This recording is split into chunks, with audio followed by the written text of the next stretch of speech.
Welcome to the Best Business Podcast. My mission is to help create 200 new multi-millionaire business owners. How? You'll do better when you know better. In my interviews, you'll hear from self-made millionaires, seven-figure business owners, authors, and world-class experts sharing how they did it so you can too without experiencing the same obstacles they did. Now, if you like this interview, please share it with a friend you think will benefit. They'll appreciate it, and I will as well. You can also connect with me on social media. Look for Daryl Urbanski, D-A-R-Y-L, Urban Ski, U-R-B-A-N-S-K-I, and add me so we can be friends. Now sit back, relax, and enjoy what I've prepared for you right here, right now. Hello, everyone. Thank you for joining us. My name is Daryl Urbanski, your host as always, and today we are joined by Rocky Lalvani, the millionaire next door. He started out with basically nothing as his parents immigrated to the United States when he was only 2 years old. At the time, his dad was 42. It was their second big move in life, and they were starting over yet again to create the American dream. In spite of a lot of struggles and his mom passing away when he was 7, he has been able to achieve financial success. And Rocky wants to share all he has learned along the way so others can achieve their success much faster. His focus is on helping people to know their purpose and then bring balance to their health, wealth, time, relationships, spirituality, and overcome those voices in all of our heads that prevent us from reaching our full potential. So Rocky, thank you so much for joining us today. It's an honor and a pleasure. How are you doing? I'm doing wonderful, Daryl. Thank you so much for having me on the show. It's my honor to be here. Yeah, it's an honor to be able to share some mind space with you and be the one that gets to actually talk to you. I mean, it sounds like quite a fascinating journey. So your family came to America. Were they business-minded people, entrepreneurs? What was the drive to come? Like, why America? Why then? Why not anything else? I think they believed in the American dream. They saw it as a place where anyone could have success. Mm-hmm.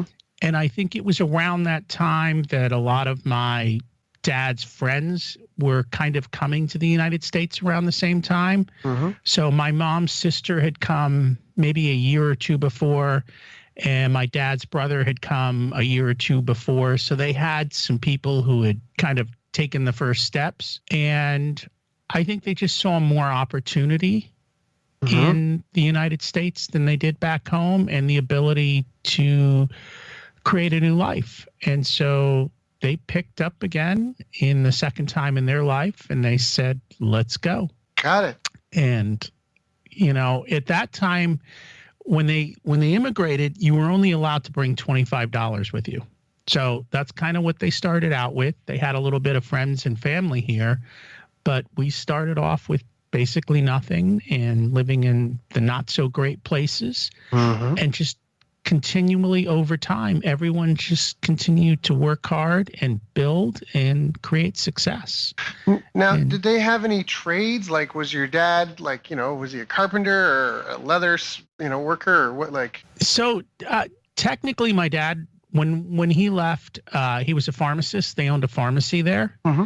But when he came to the United States, his pharmacy license was useless. Right. So he kind of went back to school for, he didn't actually, I don't know why he didn't go back to pharmacy school. Mm-hmm. He went back to school just to get a degree. Mm-hmm. And my mom was a teacher back there. So she came here and she ended up finding a job as a math teacher in a Catholic school. Oh, good. And so she kind of got started with that. And my dad found a job in a company. And then I guess it was probably about 4 years later that my mom passed away. Right. I'm so sorry. And I was still pretty young, so I don't understand all of the things that went on there. Mm-hmm. And my dad wasn't a risk taker. And so I think that's why because he pretty much stayed in the same job that he had then all the way through till when he retired. Got it. Well, I think when you've got a kid or a family, coming to America was probably a big enough risk. So, I mean, I don't know him. I can't really speak for him.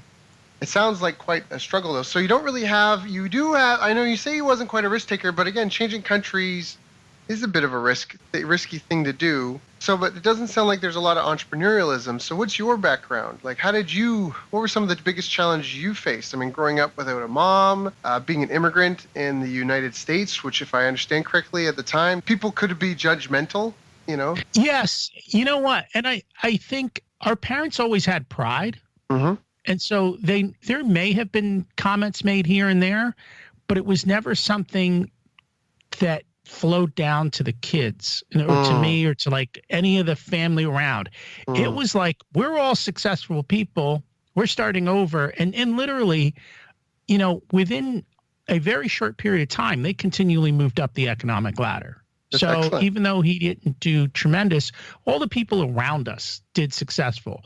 And I think as you look at the flip of people around us, there were people who work for companies, there were engineers and business people, there were entrepreneurs in the group, there were doctors in the group. So it was a wide variety of people who had been successful in their home country, but were now starting over. So they already had the success mindset. They had already moved once in their life, because where we were from originally ended up, when they were young, was a war-torn area. And so they had to leave and start over that first time.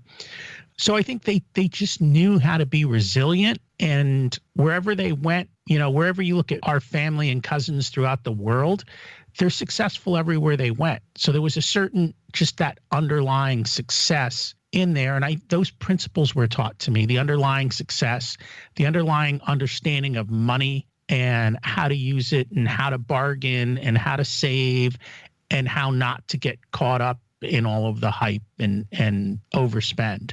So those principles and those things were all core values there. And so even though I grew up different, I think we just had instilled in us a sense of pride. And so we didn't feel that there was a need to be pitied. We just knew that you were just expected to succeed. That was just kind of the way it was. And we were always told, the world is yours. Go do what you want. Yeah, that's a powerful statement. I really want to emphasize that too, because people listening, they might be like, yeah, you can be anything, be all you can be. I've heard that. But the reality is everybody listening to this, we're fortunate enough that we're humans. Like, I have a dog and I love this dog so much, but my dog will only ever do the handful of things a dog does unless I train and coach her to do something different. Left to her own devices, she would only ever just do those things. So yeah, you might be able to teach a dog to whatever, do a funny trick. But a human, you can decide any point in time, any day, I want to be an astronaut. I want to scuba dive. I want to learn ballet. I want to learn how to do a backflip. I want to get in the best shape of my life. I want to learn a new language. I want to create something that's never existed before. Like, we literally get to shape we are amazing. And this isn't some wooey woo foo woo. If you think and wish and attract it, it comes. Like, you just can go out and get it in the world and build it and work towards it and make it happen. And it's just so powerful, and people just don't use it. It's like everyone's got the power of the universe in their back pocket, and they just kind of sit around watching The Simpsons, and anyways, I just want to emphasize that. I don't want that to be lost on people, because what you said is really, really true. And it sounds like a really healthy environment you grew up in. It was. I was lucky. And I agree with you entirely. And more so, the world has dramatically changed since I was little, because back then, to be able to do what you're doing right now was impossible. Right. And now it's possible. The ability to promote yourself, to create a brand, and to do it with next to no money. Yeah. And to do it worldwide has never been possible like it is today. So there are no excuses. Yep. Yeah. So what are some of the mistakes you see people making with their money and in their goals to achieve financial freedom? Like, what are some of the big myths or just major faults people have in their behavior and relationship with money? So I think it comes from a couple of different standpoints. Personally, people don't save. They blow all their money. And I can't tell you how many stories I've heard, even high income earners, business people who are generating well into the 6-7 figures who have no money. They blow it all. They're chasing some dream. They're spending it all on stuff trying to impress people. And it's just not good. Yeah. From a business owner standpoint, I think my biggest eye-opening thing was that most business owners don't focus on the numbers. And I was shocked at that. I always thought, oh, this guy's a business owner. He understands his numbers. And the amount of business owners that actually do that are very small. And I think that's why so many small businesses go under, because they don't focus on their numbers. They don't know what their profit margins are. They don't know where the money is coming and going from. And if you don't focus on it, you're never going to control it. And I understand for many business people, you are much more interested in whatever it is that you do and that you do well. And there's nothing wrong with that.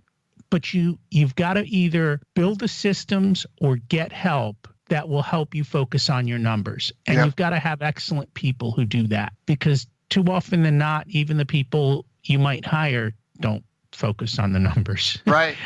Yes. There's some really powerful things in that. Let's unpack that a little bit for the listeners so that doesn't go over their heads. So the first thing is the numbers. That is so important. I just have a new client I've been working with now. The holidays just came and went. And they have a couple of different software companies, one doing about 4 million a year, 3 doing about $1 million a year. And they have, fair sized marketing budgets. And they had a campaign and they were buying customers for about $40 per sale, which is okay. And they have a $47 per month subscription program is the second lowest tier that they have. And for that program, they get about just under $500 on average per customer. And over the holidays, their cost per sale got close to $80, so they shut it off. But they, like you said, they weren't watching the numbers. They were focused on what they were spending. And, and so they're like, whoa, hold on, right? Like but you know what I mean? Like we're spending $80, but you're still making $500. Like if I had a vending machine and for every dollar I put in, you got $4 back. Even if if the cost went from $1 to $2 to get $4 back, you'd still keep stuffing money into the thing.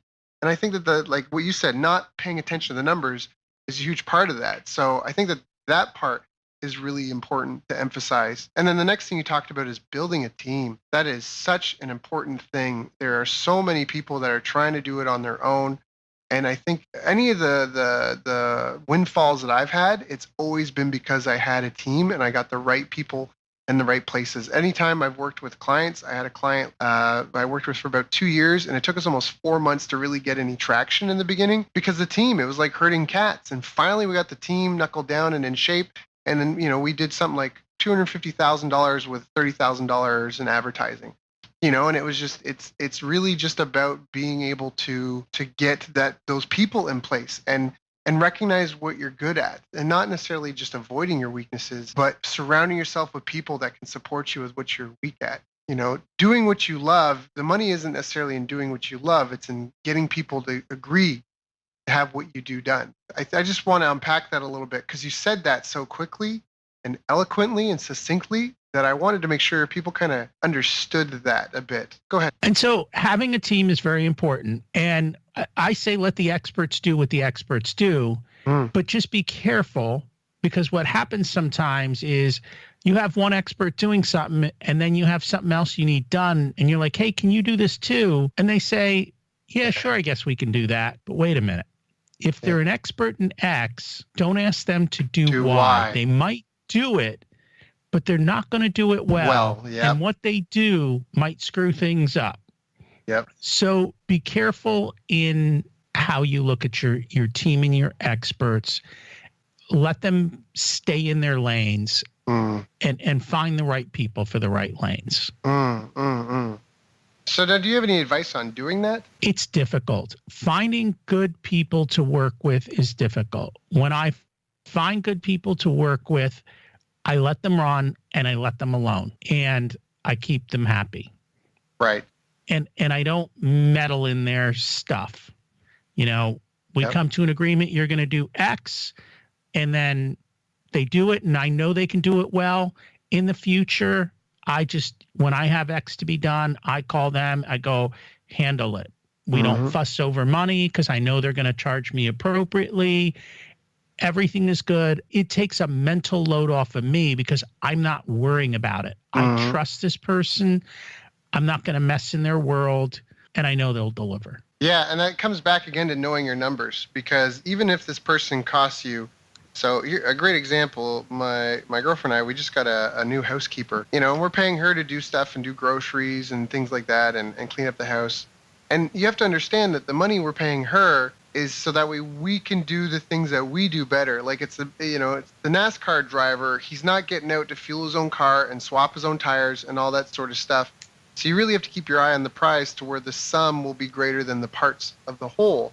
And so even if that person does require some more money, or depending what it is, as long as that reliability is there and the quality is there, that it's worth it, right? It's worth the hassle of that person not being there. I made a mistake once. I was, so hopefully just help drive the point home for some of the listeners, but I had a video guy, and it was actually a guy that was doing videos for the History Channel. He came to help me with some video work, and I loved his work so much. I really did. I thought his video work was fantastic, and I was really excited about the project we were working on. And we were using a time tracking tool, and like a punch in, punch out clock.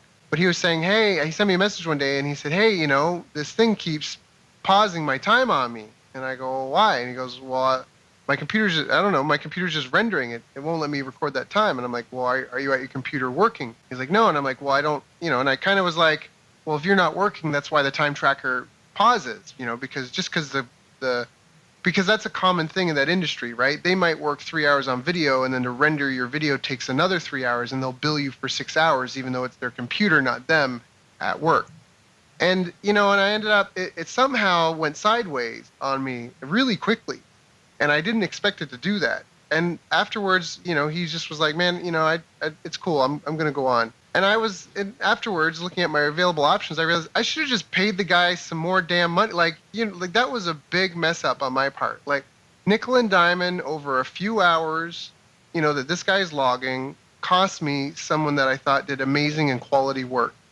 And, anyways, that's just a painful experience that I would like to share, just to articulate that. Because then it took more time to find somebody new. We were in the middle of the project. There were 3 videos being made.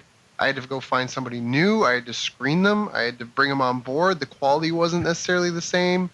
You know what I mean? Like if I had just paid the guy a little bit more money, he was professional. He did great work.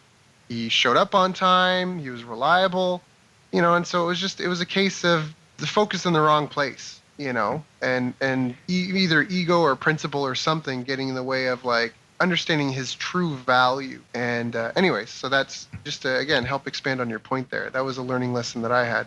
And I think what I prefer to do is to pay people for the job versus the hours. Mm-hmm. And so that you don't get involved in all of these issues. Yeah. Yep. And it solves the problem. Yep. Yeah. Pay for results. Yeah. We just 4x my girlfriend's income because of that. Got her out of doing dollar per hour work and instead per result. And she's built a team now. And yesterday she was so excited because that's the most money she's ever made in a single week in her entire life.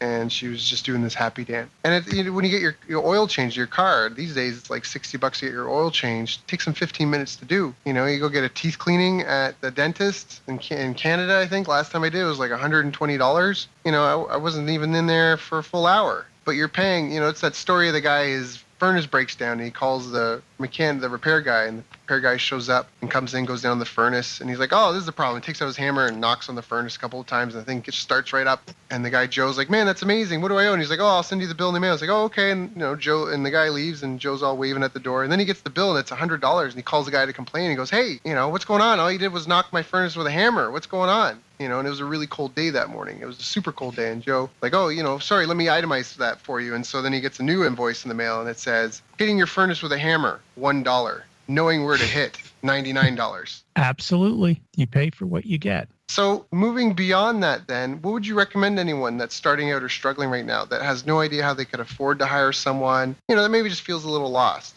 Are there any foundational principles you would guide them to help them through that time? For people who are starting out, you're going to have to make a decision. And that is what kind of a budget you have to get started. So for some people, they may have an abundance of time. And for other people, they may have an abundance of money, but a lack of time. So you have to look at which one you are, and maybe you're somewhere in between there. And if you've got the time and you don't have the money, then just start doing it. Learn what you need to learn for the next step and do it, and try it out and fail and try it again and do it a little bit better and try it again and do it a little bit better. And these days with the internet, you can learn how to do practically anything. So it's not that difficult. And if you find yourself in a group of people who are in a similar industry as you, who are on industry boards, they'll help you. You know, you can say, hey, I'm doing this. I tried XYZ. I'm stuck here. What's next? And you'll get 100 opinions. 99 of them might be wrong, but you can at least start to figure out what to do and go forward. I think the biggest part for a lot of people, especially starting out, is to start. If you don't start, you sit there and you struggle and it spins around in your mind, and there's so many fears and uncertainties, and all of that prevents you from doing anything. You're better off starting out and at least trying and failing than you are to never try at all. And I think one of the things people need to be watchful for is, if you don't have a lot of money to invest, then don't make big bets. Don't put your entire, pile of chips on one number hoping that it's going to come up and win, because in the beginning we all screw up. So make sure you take measured risk so that you can continue to take risk and you can continue to keep trying something.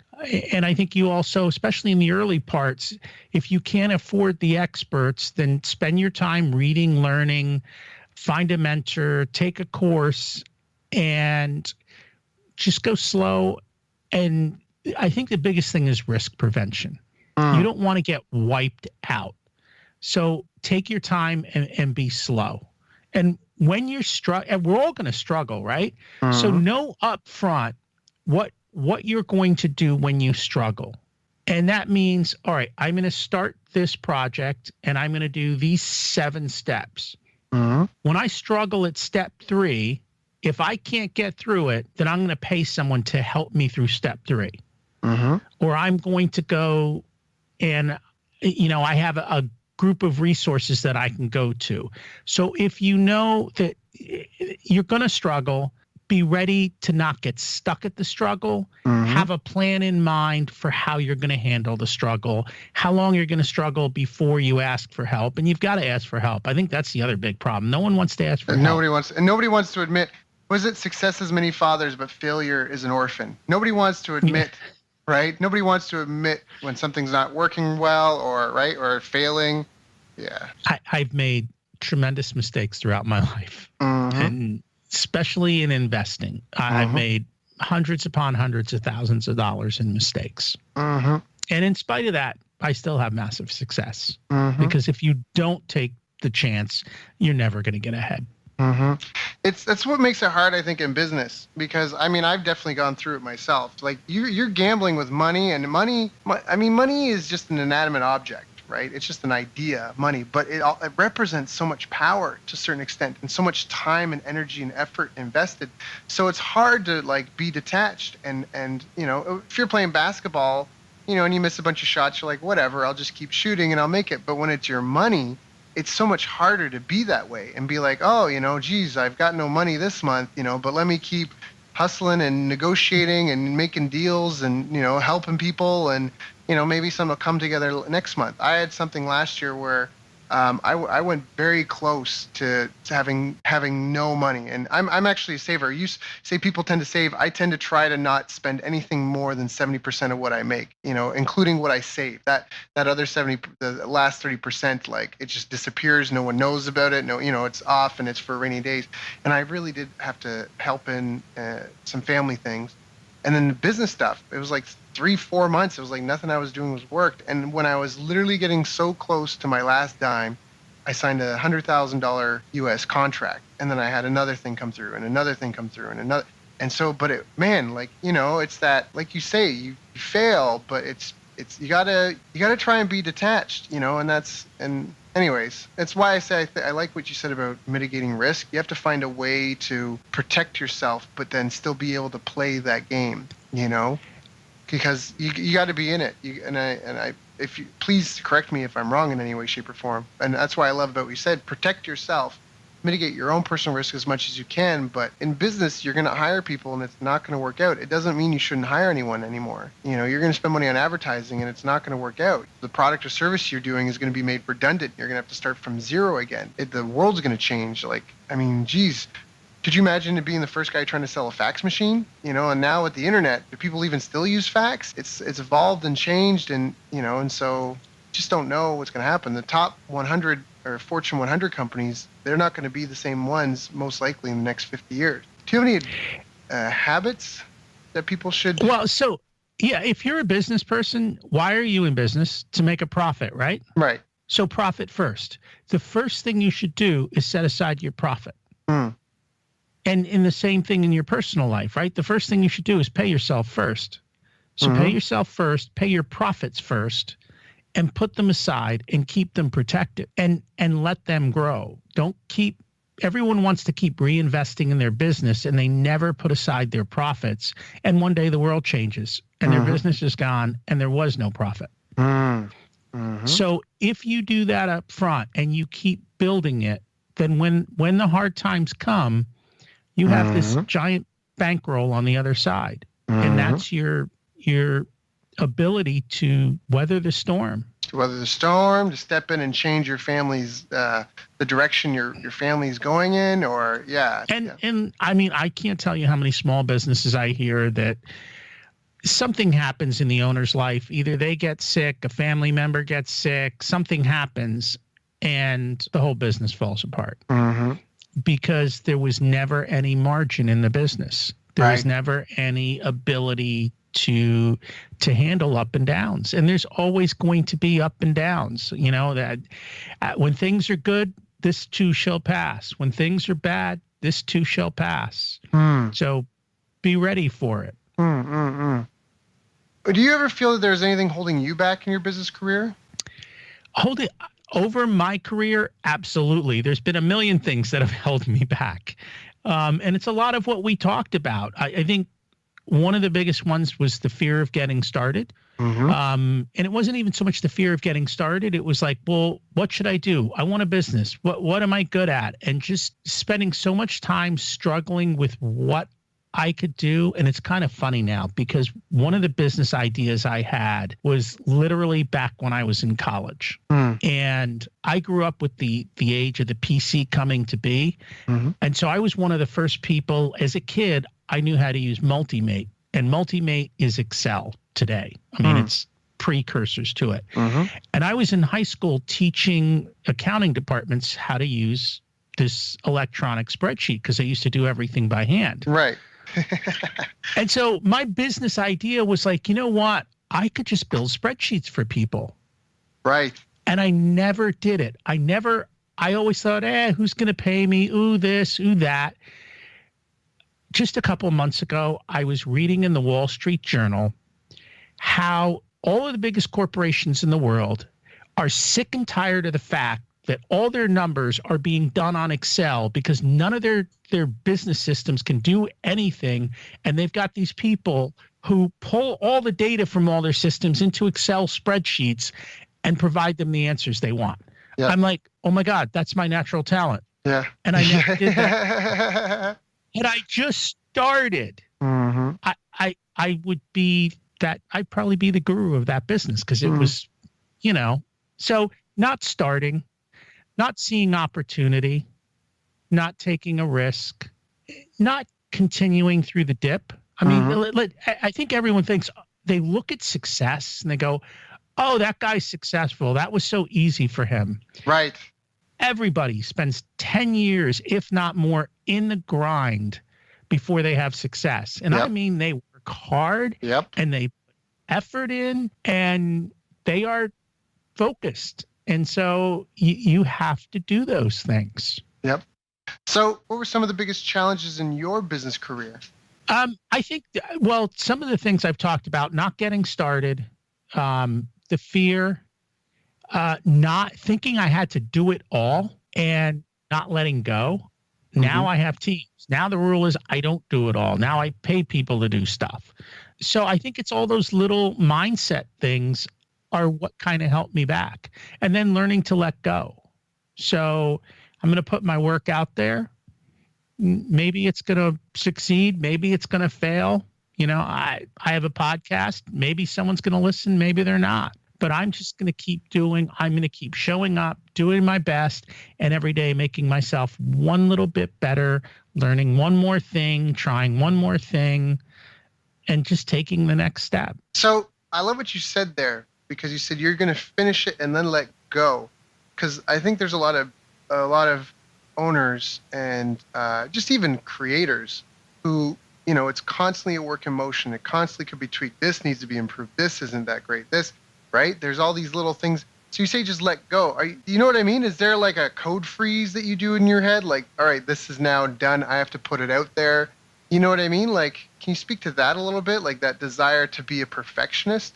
Can you speak to that? Does that impede you? Sure. Is that an asset? Well, I think in the past, and I think a lot of business owners are perfectionists. It has to be perfect before I let it go. And it doesn't have to be perfect. And I think that's another mindset shift. I mean, if you look at, we talked about Multimate and Excel and Microsoft, they constantly put stuff out that sucks and then they fix it and then they make it a little bit better and then they keep making it a little bit better. That's what they do. I mean, if you look at Apple and the iPod, I mean, how many iPods were there? Every 6 months, there was a better iPod. That's right. They didn't wait for the perfect iPod. They had what they had. They shipped, they released, and then they made it better. And that's what you have to do. You have to say, I've got to let go. Maybe it's perfect. Maybe it's not. Here it is. And tomorrow, I'll try and make it a little better. Right. Because ultimately, it's hard for us to predict the wants and needs of hundreds of thousands of people. You are one person, or maybe you're a small team of 2 or 3. And until you put it in the hands of your customers who are going to actually use it and hear what they think, you're never really going to be 100% clear on, right, whether it's loved or not, or whether it's fitting the need, or how you could be, how it might break.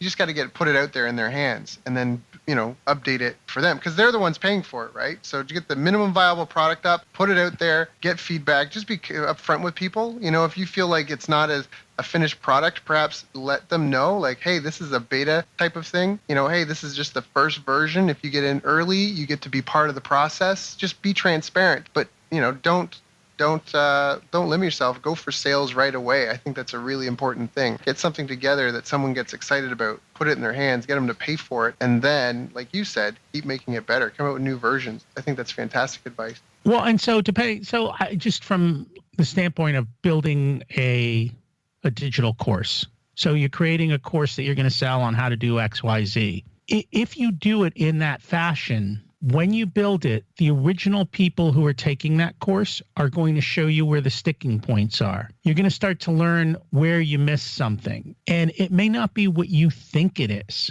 You might get surprised at the feedback that is provided to you. And if you waited to make it perfect and you put all that effort into it and you miss the mark, how many hours and how much resources have you lost? Instead of saying, here's round 1, give us feedback so we can do round 2 better. Right. Really well said. Really, really well said. So, what was some of the best advice you ever got in your business career? Some of the best advice. I think, and we've talked about this, build a team and let the experts do what they're good at, and don't mess with them. Don't question them. Just learn to let go and be intentional up front when you do that. I think for me, the best example, I flip houses. Okay. And when we began flipping houses, I know how to do everything in that house. I know how to put a roof on. I know how to drop floors. I know how to hang cabinets. I know how to do plumbing, electric, everything. The rule was, I will not lift a hammer. Right. Because that is not the best use of my time. Right. I will manage people and I will handle problems. And we let the experts do what they're good at, and I just manage the process. And in learning to do that, to the point of, like, literally, I don't meet people at the house. There's a lockbox on the front door. Here's the code. Here's the address. Here's what needs done. And I let go. I can flip a house with about 20 hours of work. That's awesome. And it's because I've learned to let go and trust. Right. And that's probably the most important thing. You're an entrepreneur. Your job is to figure out how to do something, figure out how to do it really well, and then systematize it and let someone else do it. Right. I love that. So we had a previous guest, Brad Martineau. Great interview. Anyone that wants to check it out, definitely go listen, give it a listen. He gave me this quote, and I use it all the time, and he just says, when you look up the word entrepreneur in the dictionary, what it says is a person who organizes a business or businesses. What it doesn't say is a person who answers the phone, does the bookkeeping, makes the sales, mops the floor, delivers the service, right? Like, that's not what it says. It's a person who organizes it all. And I think that that's a really powerful thing. And it goes back to what we were saying before about building that team around you and having those. I just love what you say, that even though you know how to do everything, you don't lift a hammer, because that limits your ability to grow and scale. You are in the business of creating opportunities for other people to make an income, right? Like, everybody wants to show off how good they are. Everyone wants to show off how great of a doer they are. But it sounds like you're like, I can't, I could, but I'm not touching a hammer. And I think that's really powerful, because it allows you, like you say, with 20 hours to flip one house. So you could be flipping 5, depending on, what you've set up, you could be flipping multiple houses at a time, but you couldn't do. It would be physically impossible to do if you were the guy doing everything. If you had a full-time job and you're coming back on weekends and evenings to work on this place, and maybe that's where you start. But that's not what's going to get you to where your goals are. So I just think that's a powerful thing. Anyone listening to this, there's been some great gems in this interview. You may want to go back and re-listen to it all. I certainly hope you've had a paper and pen to write some notes down, because again, even if you never look at them again, just by writing it down, you're more likely to remember it. Did you have any role models growing up that helped you figure this stuff out? How did you learn all this stuff? Where did you get that wisdom? So growing up beyond family, probably not. And I say that not because I was so smart. It was because I was so arrogant. And so I continually made all these mistakes, and I kept screwing up. And all those things have prevented me from making even more money. Because I had to learn them the hard way. Had I understood these things up front and had the confidence to just do it, I would be 100 times further along than I am today. And I'm pretty far along. So, it. Yep. It's just making, and that's what. So the biggest thing I try and do now is to, especially with my kids, is we have these kind of conversations and teaching them how not to make all the mistakes that I made. Right. And that's part of what my coaching practice is, the same thing. Let me prevent you. You're not going to pay me to make you grow 10 times faster, but what I'm going to do is help you not make all the mistakes that I made. Right. And that's why you're going to get there faster. That's going to get you there faster, because you can see so much clearer that, hey, if you go down this path, these are all the things that you're going to encounter. Here's a simpler, easier way to do it, and figure out how to make that happen. And that's the other thing. I was just having a conversation with someone earlier today. So often we say, well, I need to do X. And everyone looks at it, well, there's one way to do X. But when you sit down and say, you know what, I need to do X, but I can't do it the way everyone says, and you just take a few minutes to just settle and clear your mind and think through it, you'd be amazed at how many other ways there are to do X that you never possibly imagined. And when you figure those all out, you're like, oh my God, why is everyone doing X that way when there are 100 better ways to do it? Yeah, I think that's so powerful. You might not be able to change the speed limit of the highway or make the car go faster, but you can prevent the flat tire. You can prevent the radiator, blowing up. You can prevent all these other things that could happen that other people didn't realize. Oh, you're not supposed to drive over you're not supposed to do this, you're not supposed to do that. You're not supposed to go off road. You're not supposed to. I think that's fantastic. Well, or you could take an airplane, or you could just pay somebody to take this from here to there so you don't have to. There's a million other ways to get that job done. Can you speak a little bit to how you create and monitor a system? So if you have a system in your business, can you give an example of how one is created and how you, I don't know if enforce is the right word, but how you, quality control, so to speak? So my businesses aren't that large that I have to worry that much.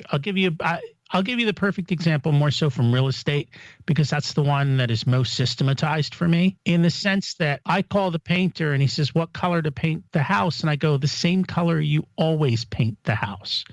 We're not going to make this decision. Go paint the house. You know the colors. There's two of them. This goes on the trim. This goes on the wall. When we put appliance packages in, we don't, what should I put? No, it's a standard appliance package. This is what goes in. So we try to remove decisions that don't really matter and make them as simple as possible. Same thing goes, for bookkeeping. This is the way things get logged into the system. And, if you're a small business, and one of the things you can do is to separate your accounts.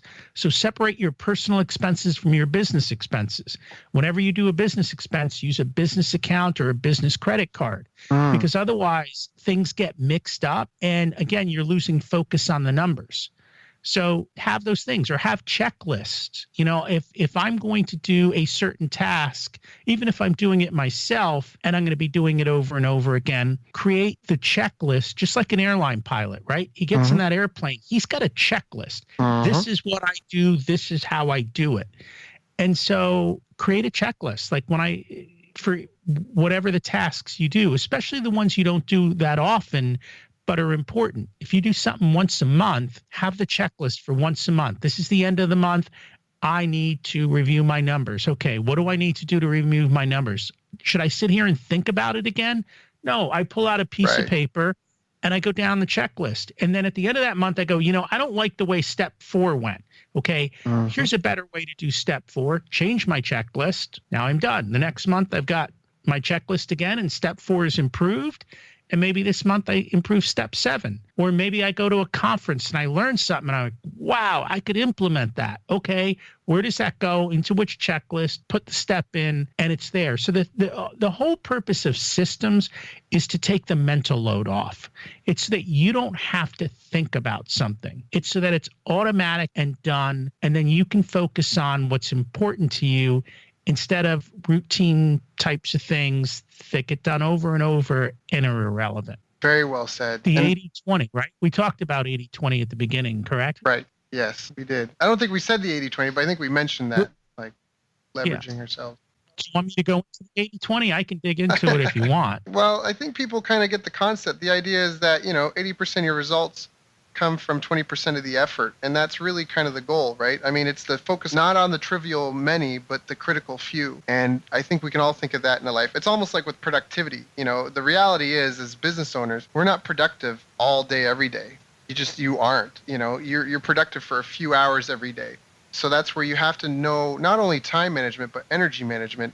So when you are being productive, when you have those moments of energy, that you're getting the critical stuff done, that you're not. Well, and so think about, so take that a step further. 20% gets you 80%, right? Right. 40% gets you 96%, right? And that leaves 60% for 4%. Screw the 4%. Go enjoy your 60%. Build another business. Enjoy your family. Yep. Go to the gym. Read something, learn something.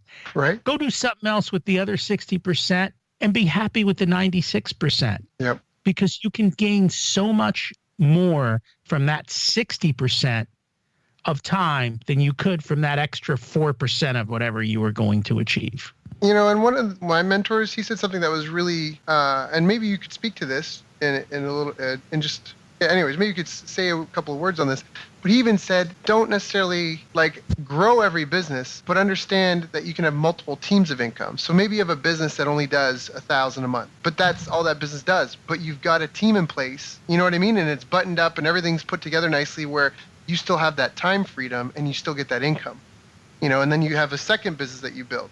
And that came from, at the time, I was running a martial arts school, and he was like, look at your business like you've got an adult business, you've got a kids business, you've got an after school business, you've got a pro shop business. These are all different businesses, and you want to grow them all independently, but you also have to recognize that they're separate entities in and of themselves.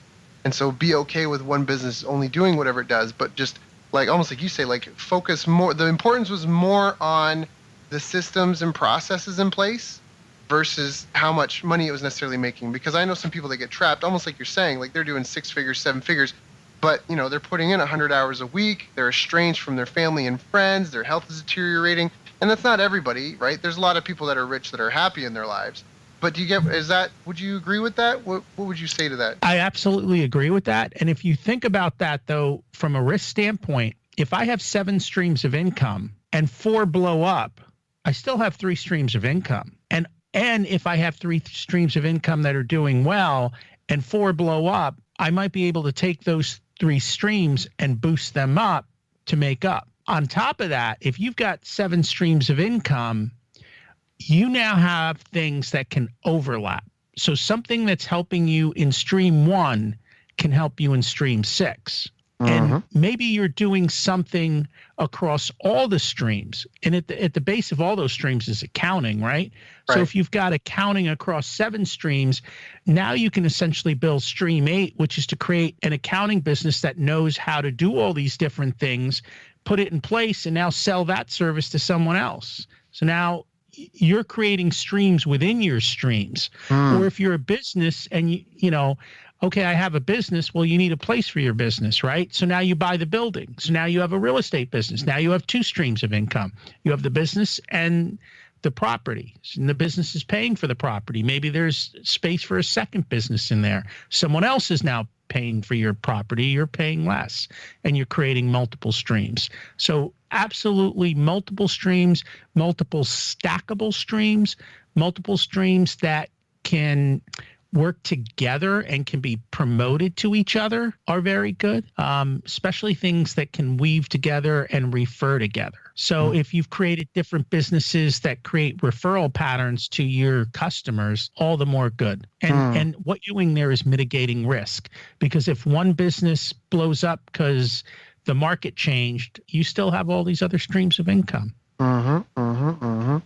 So well said. Rocky, this was a fantastic interview. Like I said, anyone listening to it, you may want to listen to this again just to make sure you got all the gems out of it. Was there anything I didn't ask you that I should have asked you? I think, well, let's just touch base on one thing, which is mindset. It's the voices in our head. Right. We all have fears. We all have doubts. The biggest thing you have to overcome is the reflection in the mirror. Because the biggest obstacle between whatever it is that you want and getting there is you. And when you overcome yourself, everything else becomes possible. And that's where the happiness comes. Because at the end of the day, what are you making all this money for? Right. To be happy, to be with your family, to do the things you love. And so just having the right mindsets and working on yourself and creating the best you possible physically, mentally, emotionally, relationship-wise, all of that stuff is the most important thing you can do. Because if you at the self are strong and great, everything else will just come together. That's so well said. So well said. And it's so important because you can get defeated. Again, I mentioned I had a martial arts background. I had students that I would see them lose competition matches or win them before they even started, because they would get on the mat and they would face off with some other their whoever their competitor was, and you could just see that they were either really confident that they were going to push and fight in it, and you just even see in the middle of a fight. I mean, everybody watches professional boxing or kickboxing or UFC or any of that. You see people give up in a fight.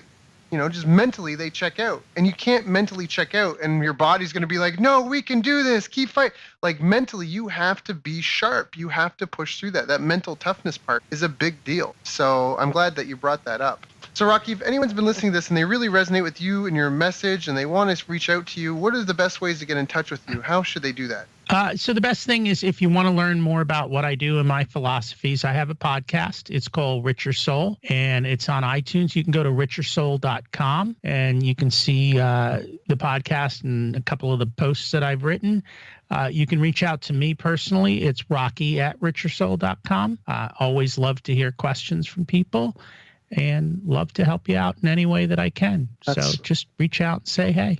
That's so awesome. Rocky, I want to thank you for coming and sharing with me and my listeners You already have your own following. You've got your own businesses and your own kids and family that you could be focusing on.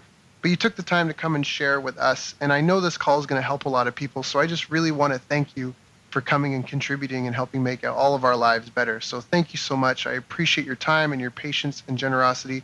And hopefully we'll have you back on the show again. Thank you so much, Daryl. It's been an honor to be here, and I'm just glad that I could serve your audience and serve you and help to make you all better. You've reached the end of our interview. Now, first, let me thank you for listening. I appreciate and respect you more than you'll ever know. And now I'd like to ask you a couple of questions. First, what 3 lessons did you just learn? What 3 aha moments just jumped out at you?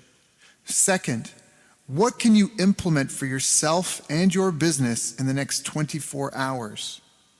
Third, what can you give to someone else to help you with, or give to them to just do it for you? Whatever it is, remember, taking action is the secret sauce to results. Now, if you think this interview would be helpful for a friend, please give them a link to it. It'll help them and it'll help me too. I'd also like to invite you to help me find out more about the challenges you're facing, your dreams, your goals, and how I can help you overcome what's holding you back. We both do better when we know better, and your success is my success. So please reach out and interact. You can visit our website, bestbusinesscoach.ca for Canada or California, where I'm from and where I'm living. You're welcome to also try out one of our paid programs. You can find us on YouTube, Facebook, and pretty much every other social media channel you can think of. You should also subscribe to the podcast, and if you're enjoying them, please leave us a nice review. It really helps.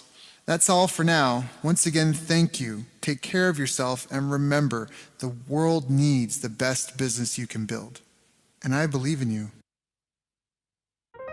So look, I was privileged enough to sit in the room the other day and listen to Daryl present. I had the great fortune to spend some time with Daryl Abrinsky during this week, and we had an incredible 2.5-hour presentation with Daryl. Daryl was amazing. I got so many little nuggets of wisdom. I hadn't heard Daryl speak before, but what struck me from his presentation was he's one of these hidden masters in the internet marketing world who's worked on some pretty incredible launches. Daryl has a ridiculous amount of knowledge. Daryl Abrinsky's presentation was absolutely great. I really loved an incredible knowledge of numbers. He is a very articulate, very knowledgeable, very advanced marketer. Well, he talked a lot about keyword tools and how to research your niche. So it really created a lot of predictability around moving forwards in our business with the marketing and sales aspect, which is so important to any business to really see it grow. Where he walks you through step by step how to judge in detailed form how much money you could potentially make from a market based on AdWords, keyword research, and putting together quite complex Excel spreadsheets. And what I took away from it is not only understanding your niche market, but also looking at and breaking down and going, am I working with the right niche? Is there enough demand there for me to be able to reach my goals? And doing that hard research. There's a lot of gurus out there that present you a lot of the why and the what, but they don't necessarily give you the how. And what I really found with Daryl's presentation, there's no holding back. There was no holding back the screens or the curtains. Like, everything was given to really assist us. His feasibility and due diligence is incredible. And he was able to show us in a really short space of time how to cut through the overwhelm. You're giving us the exact tools that we can use to test something before we even go to start testing it by spending money on it. One of the biggest nuggets that I got out of his presentation was that when people pay, they pay attention, and when people pay a lot, they pay a lot of attention. I just love that. I think that's a great way to look at how to price yourself. And he was a great speaker, lots of energy, and it was really great to spend time with him. Honestly, phenomenal presentation. I would love to catch up with him, next time I'm in this part of the world.